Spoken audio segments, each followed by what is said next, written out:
చంద్రబాబు నాయుడు గారు ముఖ్యమంత్రి కదా, ఆయన దగ్గరికి వెళ్ళినప్పుడు మన రేంజ్లో అడగాల, ఆయన రేంజ్లో అడగాల? మరి ఒక మనిషి దగ్గరే రేంజ్ వెతుక్కున్నప్పుడు రారాజు ఆయన రేంజ్లో అడుగు, ఆయన రేంజ్లో అడుగు.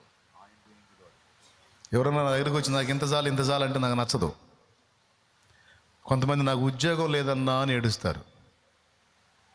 నేను కోపంతో ఒక మాట చెప్తాను, సోది, ఉద్యోగం ఉద్యోగం ఉద్యోగం ఉద్యోగం అంటే నీ వరకే.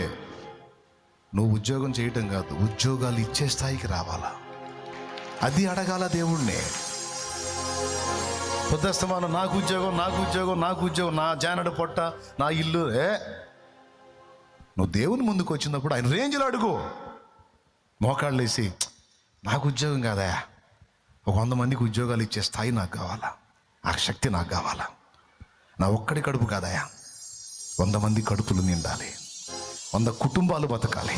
నువ్వు ఎట్లా చేస్తావో నాకు తెలియదు, ఏ కార్యం చేస్తావో నాకు తెలియదు, ఏ విధంగా నాకు కృప చూపుతావో నాకు తెలియదు. నా దేవా, ఒక 100 మంది కుటుంబాలకు నేను అన్నం పెట్టేవాడిని కావాలి, అన్నం పెట్టేదాన్ని కావాలి, నాకు ఆ కృపనివో అని అడుగో. అది ఆయన రేంజ్, అది ఆయన రేంజ్.